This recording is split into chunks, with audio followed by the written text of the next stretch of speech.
what are we talking about? Okay. What designs work best for cover-ups, and what methods are used for re-piercing That is a to avoid scar tissue?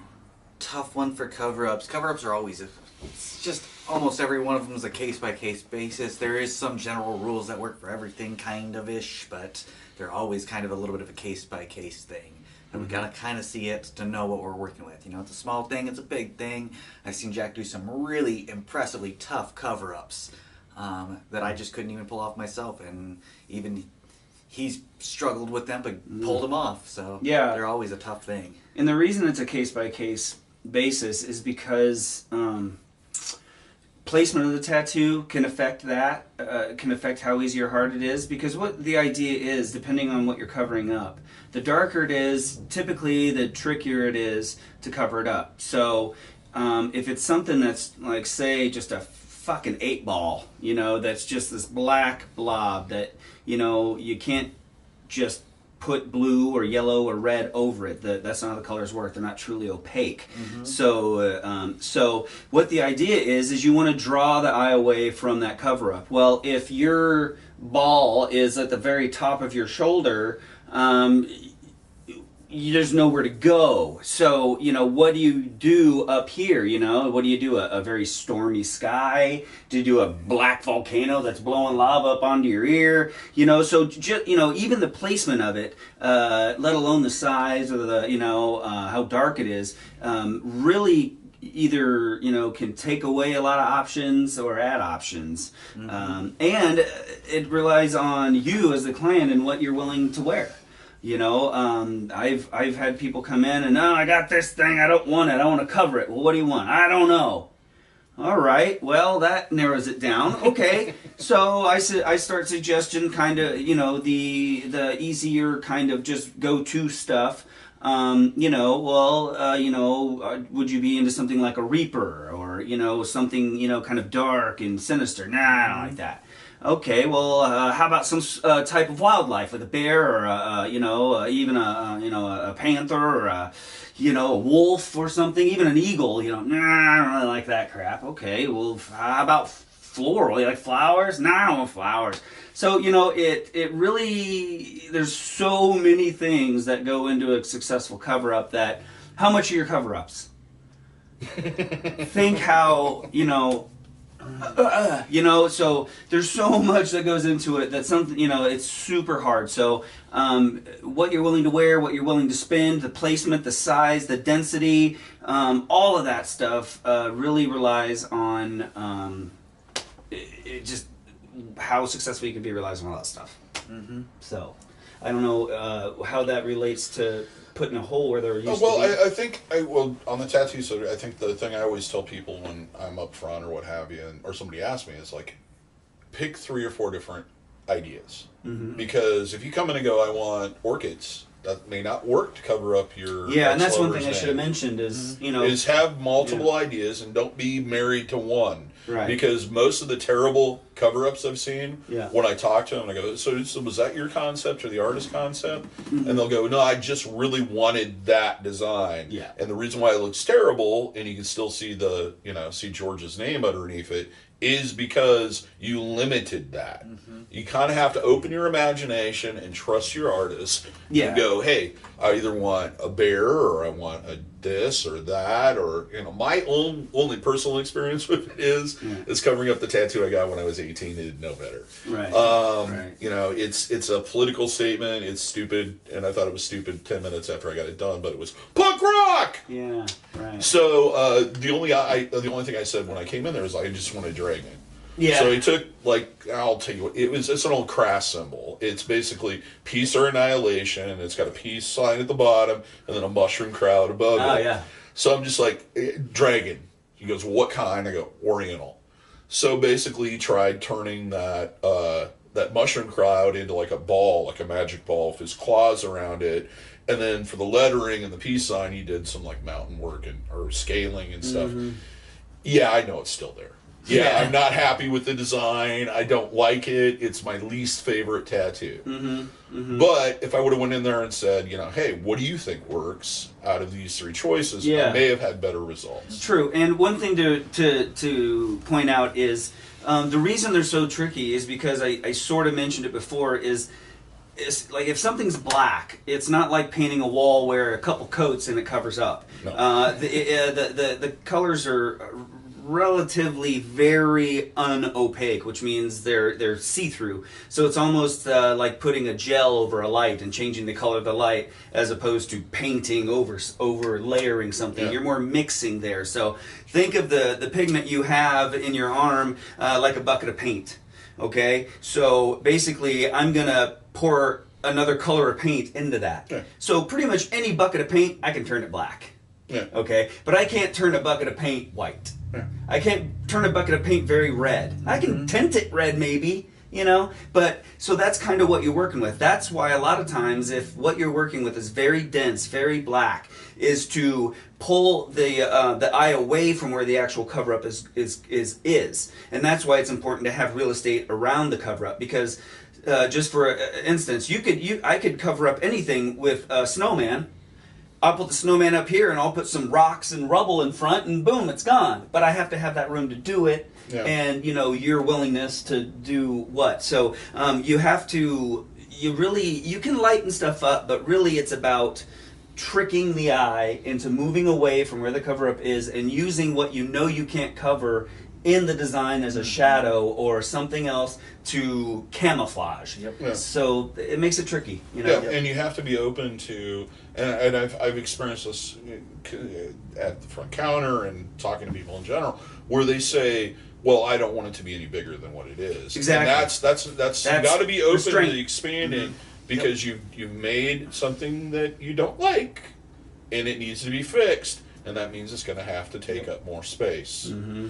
And the more open you are to that space, the more it's going to lead into something that you're going to And that's where it goes into those two camps. Whether I just want it gone, I really don't care what it is, or I'm sick of wearing this ugly thing, I want to wear something beautiful. What's it going to take to be beautiful? Yeah. So, you can do the minimalist and we can turn it into a black box, cherry term, or we can turn it into a beautiful piece of art if you are willing to give me the reins and the skin to do it. Yeah. So it's really, again, up to you, and that's going to either make it harder or easier for me to cut. And I think another thing they need to understand is, unlike getting a fresh tattoo, or they might do a stencil and then put it on you. Yep. A lot of times with cover-ups, because of the nature of where that tattoo's at and the design of that tattoo, they may have to do a lot of it freehand. And you're going to have to trust your artist and look at it and go, okay, there's a bunch of scribbly marks on my arm. Yeah.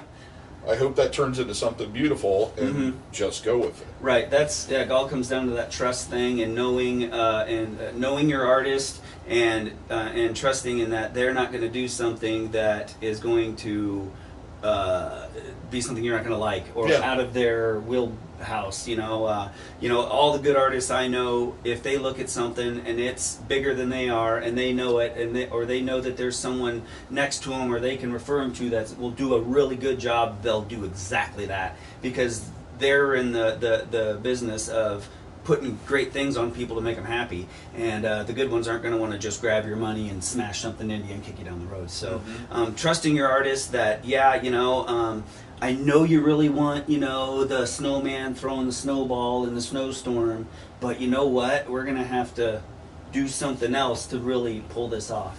This is brought in part by Death Before Decaf. They make coffee and we drink it. Yeah, it's super good. They specialize in flavored coffees, so if you like the flavored coffee, search out Death Before Decaf, because it's super fucking good, and they're super fucking local, and the lady who runs it is super business. fucking awesome.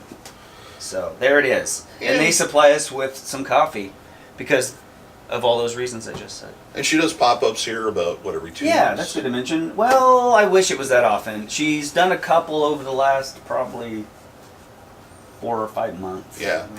And so pay attention on social media. Yeah. Because we always post it, and she's usually in here for about 3-4 hours, and she has free samples. Yeah. Oh, yeah, she's always got some good stuff brewing, and she's got a bunch of swag, and, like chocolate, coffee. I shot some footage, so I'm going to try to insert that in here, too, so you can take a look at the t-shirts and hats and all the things that she has. Yeah, very cool. You got to come check her out next time she's in. We'll try to convince her to get in here soon. But, okay. All right. From a piercing standpoint, when you're redoing piercings, I generally tell people the first thing I always ask is what condition the piercing was in when it was abandoned. If there was any signs of infection, if there was bumps, anything else, I'm going to be a little bit more leery to do it. With scar tissue, we generally try to hit exactly the same spot to reduce the amount of scar tissue or to mask it. What I usually do if a piercing was done totally terrible is I'll try to mark it in a way where it's going to distract from the old mark or the old placement, but it's going to be correctly placed. So it's kind of a balancing act between the two of them. A lot of times, you don't want to do exactly the same spot if the piercing is done completely incorrect. But I usually leave that up to the client, and we try to find kind of a happy medium. Say that, like, let's say I had a piercing for years and years and years. I took it out for 5 years, and now I feel like wearing something into it again. Yeah. Does that, since I had it was healed for years, does it depend on the piercing whether it has to be technically re-pierced, or is that something you can kind of re-gauge? When piercings close, yeah, the first thing that happens is your body starts compressing and restricting the tissue on the inside because it's the easiest place for it to do it because it's got more control over what's going on. So it'll usually seal in the center and then start to fill outward, like it's filling in a ditch. Right. So usually there's that area in the center. If it's completely connected, you can't really taper it. Right. And generally when somebody comes in and they say, I've had this piercing for 10 years and I took it out for a couple days and I can't get the jewelry back in, before we pierce it, I will usually pull out a taper pen and check just to make sure if it's open. Because to me, as a person, I don't want to go through the healing process again if I absolutely don't have to. Absolutely, yeah. And if I'm not, as a piercer, if I don't have to worry about creating more scar tissue, then I don't want to re-pierce it. Right. And there are some piercings that'll appear closed that you can leave them open for a long period of time and they easily open. Then there's other piercings like oral piercings and nipple piercings where, they're closed. Yeah. Okay. It's different. I think that's also a little bit. I've had my tongue ring out now for probably 3-4 months now. Really? I can still see you're a see freak. the whole. And You need to eat more healthy. I haven't pushed anything through it, but I was wondering earlier today. I was wondering, is this still open or not? Yeah. It feels like. I mean, I can still feel the scar, and most that hole's scar there. Will still be there. It might be closed up in the center of my tongue. And that kind of bubble that you have of scar tissue that's around the piercing will usually stay there. It may dissipate over a long period of time, but chances are it's always going to be there. Yeah. That's why you've permanently altered your body. There's no way around it. You pierced my two labres probably in '99. Yeah, long before they were called bites of any sort. Yeah, fuck. Yeah, and I wore those, man, up until probably 3-4 so years ago. Yeah. And I mean, it looks like I took them out yesterday. You know, I mean, they're re-pierced, so we can send you some Warped Tour content. right? Well, and you know, this is my defense, you fucking dick. Okay, look, I had those for so long. They're just like when you have tattoos for a long time. You just look right through them. You don't even see them anymore. You get so used to seeing them on you, they're invisible. They become a part of you. And one day I was looking in the mirror, and it dawned on me. I was like, "You're a 40-some-year-old man with lip piercings." It's like, take those out, you fucking dumbass. Yeah. And you know what? Those had never, ever come out since you put those in there. I wore those things for 20 some years. Because you had like a center labre. I had a labre for a long time. I remember you coming down at the old shop and buying jewelry for that. Yeah. And I had all three for a while, and then I ended up taking them out labre. And then, so those they were just such a part of my face. And I mean, my smile in my mouth is built around still having those. I mean, the way I smile, the way I talk, it's a party, you know. And a couple, so you know, if you came in off the street and said I've had them out forever and I don't know, they might be open, the first thing I'm gonna do is taper it. Yeah, just to see what. Because chances are, even if I hit exactly the same spot, even if there's a little bit of that piercing tunnel left, I'm gonna dislodge it. Yeah. And you're gonna have to start the healing process all over again. Yeah. The other thing to consider is how thick the jewelry was when you removed it. Yeah. If you, like my tongue piercing, it's out to 2 gauge. I could probably leave it out for a month or two and not have problems getting maybe an 8 in there. But it's going to always shrink down. There are some piercings like PAs where it will never really completely close. Or vertical hoods, they're known to not close. Septum piercings on some people will not close. But then it's all rule of it, just like with the ticklish thing. It's all rules of who is the person wearing the piercing, because everybody heals at different rates. Yeah. Some people, I've had clients where they've had their just a Lowe piercing for 15 years, and they go to a wedding and they try to get this other jewelry in, and then for one reason or another they take it out, and then 2 days later they come in and they're like, I can't get anything in this ear now. Though they've had them for that long. Yeah. They're just that healthy that their body just goes, oh, hey, finally I get to close this hole. Right. I've been waiting for this, and I've geared up to do it, and I'm doing it. Yeah, personal health does really come down. It really does make a big difference. If you're just an overall healthier person and you're active, and you're going to heal a little better. And placement of it is going to be that too. Blood richness. How much red blood cells are getting pumped through that area. That makes a big difference too. There's just so many fucking variables, There's really no easy fucking answer. Yeah, and I mean to any question. The advantage of tattooing over piercing is that there's no way that your body can totally eject that pigment. Yep. Once it's in there. Right. Yeah. Not all of it. Right. Some of it, but I mean. Well, it can fucking try. Yeah. I've seen some allergic reactions, very few, but to where the body is like, I don't think I like purple. And fuck you. I'm going to make you itch the fuck out of this forever until you get it out of me. Yeah. And it usually seems like that. Typically you get some topical cream from your doctor, it chills it out, it settles it down, and over time your body goes, all right, fucker, you win, and it leaves it kind of beaten up. Yeah. It's very, very rare, and that was back more in the days when kind of the Renaissance was happening, and a lot of people are piling on to the industry where you had all these crazy companies coming in trying to have a brighter pigment and all that stuff. And but you're right. It is way less traumatic to get an abrasion than it is to put a piece of surgical steel through and then out again of your body. Yeah. And it's not like you can take this out and then forget to put it back. Yeah, and healing a micro bit of pigment in your body is different than accepting a piece of steel that's just going to live there forever. Yes. Yeah. Yes. So definitely. I mean, some of the healing can take up to a year, right, or a little more. Yep. And there's and I think with tattooing there's a little less user error.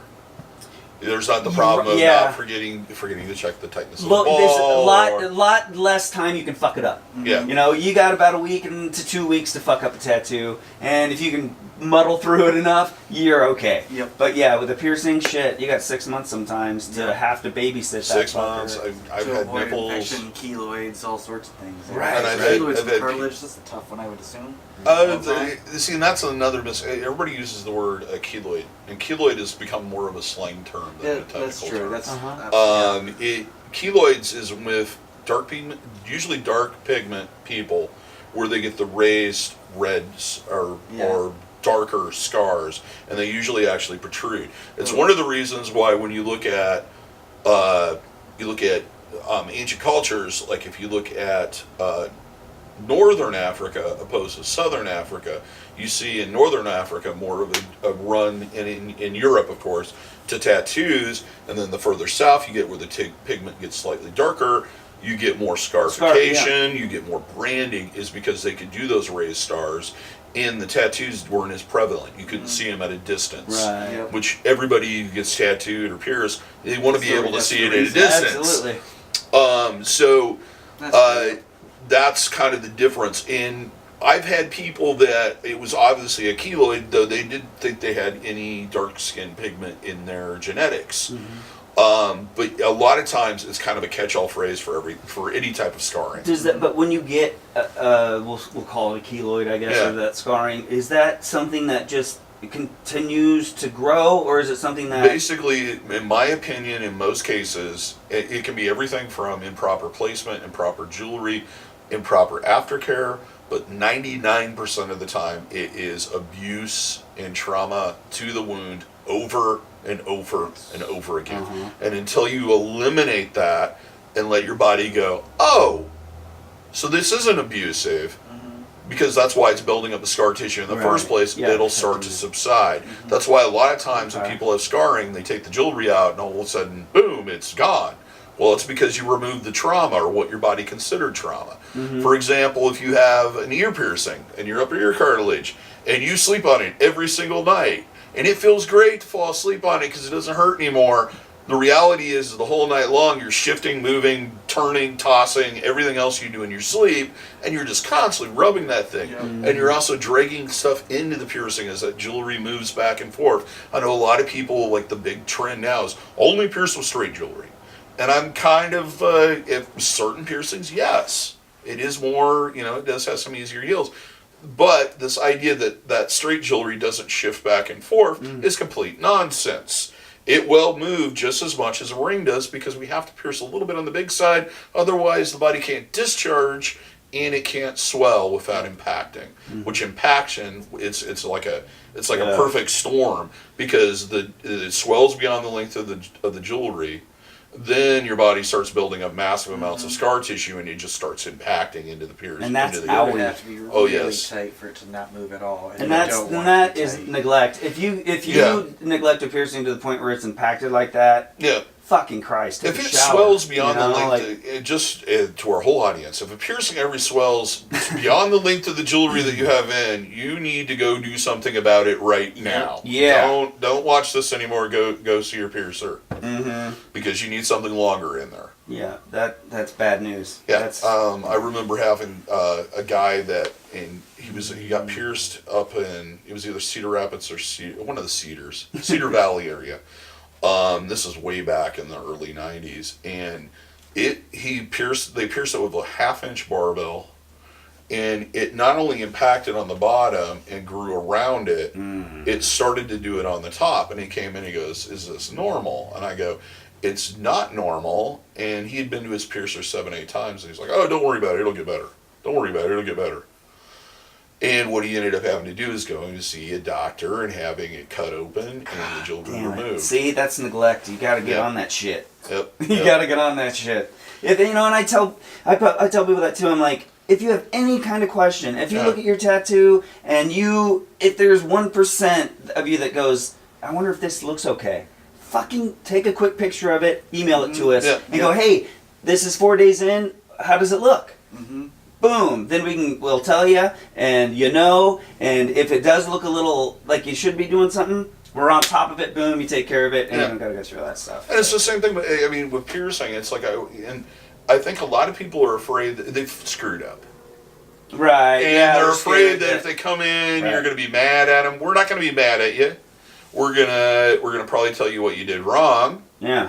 And it's like I always told my kid, it's like, you know how when you get in trouble, you know how you solve problems. You say you're sorry, you're never going to do it again, and you move on. That's all we're asking. And we're going to give you the advice that maybe you weren't clear enough. Maybe you didn't completely understand what we told you the first time. We're not going to punish you because you made a mistake. No. In fact, we want you to come in if you made a mistake and there's an issue now, because that's our work. That's our livelihood. That's our art. We want it to feel right. And part of it isn't to find out who's to blame. If anything, we're asking what have you done, or what's the tell me how you've been taking care of it. Isn't to point the finger. It's to know where it could have gone wrong and how so it doesn't happen again. Because you can do 100,000 tattoos or 100,000 piercings, but you can learn off of every single one of them. So every single, it's not often that someone gets an infection or that someone has something go wrong. So when it does, man, we want to know every possible fucking thing that could be affecting your tattoo. So down the road, we can prevent it or gain some more knowledge so we can, have it not happen again. And it's like I've always told people, don't jump from person to person to person. Don't go, well, I got this tattoo done at shop A, they screwed it up, so I'm going to go to shop B. And then if I don't like what shop B has to say, I'm going to go to shop C. Go back to the original people.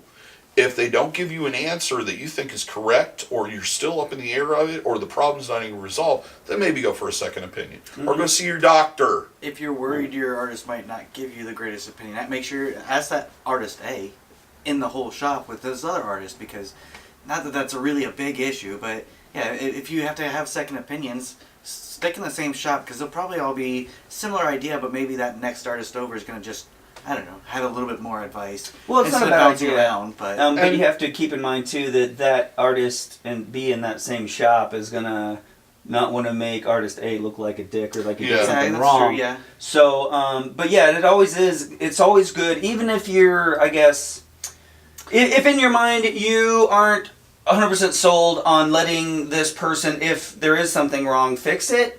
It's a good idea to at least let that artist know, hey, I kind of had a problem, whether it was you or me, but this happened, and in their mind they could go, you know what? That was the day I tried those free needles from Taiwan. Maybe next time don't try the free needles from Taiwan. And that's one I forgot to bring up is even when I've had clients come in who were not my clients and fix the problem, I've always said to them, hey, if you get a chance, stop by and have them take a look at it and explain to what I think the problem is. Maybe between the two of us, we'll figure it out. And one of the reasons why I always say that is because I know from my experience, starting out in this industry, which was kind of at its beginning explosion, and there was very little information, and a lot of it that was out there was very vague or not very detailed. I learned a great deal from having people come in and going, okay, so that's what an infection looks like. That's what a hypertrophic scarring looks like. That's what a granule cyst looks like. And figuring out, hey, what's the cause of that? And sitting down and talking to the person. So did you sleep on it? Are you still doing this aftercare? Are you still trying this? Did you get smacked upside the head with a baseball bat by mistake? Have you been motorcycling? On a motorcycle. Helmet on and off and all that, All those things that may have attributed to it so that we can sit down. It's like being a detective. Absolutely. And it's all about deduction. It's eliminating the possibility of cause, because once we eliminate the cause, everything, your body's going to go, oh! Yep. Kicking the immune system. We're off to the races. Yep, we'll take care of it. We know our job now. Let's move forward. And there's a lot to say on this, but it's very rare. That's why when it does happen, we want to know everything. Yeah. So like I said, I can't remember the last time I had someone, knock on wood, come in with a problem that was a problem. Yeah. So, and that's all because there was the past 20, damn near 6 years or whatever that I've gone through all those and I've learned, don't do that. Simple Don't do solutions. this. Don't do that, because of that, back and forth and seeing, what I'm doing. Even if the person was like, man, yeah, it's going to be amputation. Probably not going to be back. So yeah, no more Chinese needles. I'm like, that's good to know. Yeah. So yeah, just let us know as soon as you think there could be a problem, because I would let it get to a love, problem. and that's the thing is we very rarely get to see the healing process, Yeah. of our own work. So, we'll get to see the very end, but during it, I would love if, 5 days in, every client sent an email to let me see what it looks like. Yeah. So I know, okay, boom, man, that's healing great, awesome. What I'm doing is still working, and that new thing I tried, wow, that's looking good. Yep. That would be a fucking godsend. Yeah. But I'm not gonna expect that. But Because people always ask why I don't have more photos of piercings. I always say piercings of healed ones. right. And the problem is that 99% of those people never come back to me because they've had no problem with it. I don't see any issues. And it can be kind of disheartening sometimes, because the only people you see coming back are the people with problems. Right. And you got to get past that. And that's why I don't take a lot of photos of piercings, because I'm waiting for them to heal and people don't come back. Yeah. I love it when people come back and go, look, I did this and Yeah. this look great, Yep. and I'm really happy with it. And I go, hey, can I take a photo? Yeah. Yeah. And same with tattoos, I love to see it a year, 2, 3 down the road. And a lot of times I get to, thank God, because a lot of my business is repeat business. But if you're one of those that I did a rather large or intricate piece on, and that was the only time we saw each other, I'm stoked when you come in and I get to see it living in the skin and Plus- see how it settled in. And Plus, we had photos of it. We might have lost it in the fire. right, yeah. Or I thought, I'll definitely see you again. I'm going to get a healed picture of that, and then I don't, and then one thing leads to another, and I forget all about it, and then I'm like, oh wow, there it is. I get and I'll take a picture of it. And one thing back to the diagnosing the problem is it's been I've learned over the years trying to figure out how to soften this. But when I'm asking you a lot of questions of trying to figure out what's going on, I'm not drilling you to find a cause for it. I'm not looking for a blame. And it's kind of hard. I think a lot of people come in very defensive. Yeah. And it's like, no. They think it has to be somebody's fault. Yeah, it doesn't have to be anybody's fault. In fact, you could take care of anything perfectly. And for one reason or another, if your body has a strange reaction to it or reacts to something in your environment that you were unaware of because you've never had an open wound against it, there's no way of knowing that ahead of time. Right. It's like, I'm not going to yell at you for shit you don't know. Yeah. That's pointless and stupid. Yeah. Nothing good's gonna come of being defensive going into a situation. There's the Skin Kitchen wouldn't have been around as long and wouldn't still be around if that's the way it ran. We're team players. Yeah, man. We want the team is to get both of us want the same result. Absolutely. Yeah. Totally. And you got to remember that we're on your side. Yeah. Even when we might be drilling, you go. So what did you do wrong? What did you do stupid? Did you go swimming in the lake again? We want to know. Yeah. So we can fix it. I think they get it. Yeah. I think we beat them over the fucking. Yeah, and that wasn't even the subject we started on. No, thinking that. I think the combination of lack of sleep and coffee has caused us to derail in various different ways. But that's fine. It's a long, fun episode. You guys got a lot of information. Man, yeah, just fuck. Yeah, it's getting a little weird. So. As always, all right. As always, thank you for watching. If you liked this video and you liked any of the other ones, please give us a thumbs up. If you'd like to see more of this, please subscribe and hit that notification bell so you know when they're posted. You're in that special little club. Got some guest artists coming up here soon too. Yep. Oh yeah. Yay, fun. Yep, we're gonna drag in somebody and beat them over the head with questions. It'll be fun. So it'll be fun. Oh, and I wanted to mention that too. If you guys have a question that's just killing you that you want us to talk about, or that you have, put it in a little deal. Hit us up, and there's a chance we might talk about it. And if you want to straight to DaVo, actually, that's the email address. There you go. So email them and let us know, and we'll mention your name and make fun of you or something. Or if you don't want to email and you don't want to open up Gmail and all that crap, I know they make it more complicated than it should be. Just comment. Yep. Yeah, just comment and say. And even if you have an issue that you need taken care of right away, or just a question, I don't care if you live in Japan, Asia, Europe, wherever. Feel free to leave a comment. I usually answer any questions you guys have. Yeah. And I'll do that until there's so many of them that I can't do it anymore. Yeah. So get us while you can, or him at least. Yep. You can't get me. Other than that, you guys have a good day. If you're in the Des Moines area, we all hope to see you for your tattooing and piercing needs in the future. Until next time. Later, guys.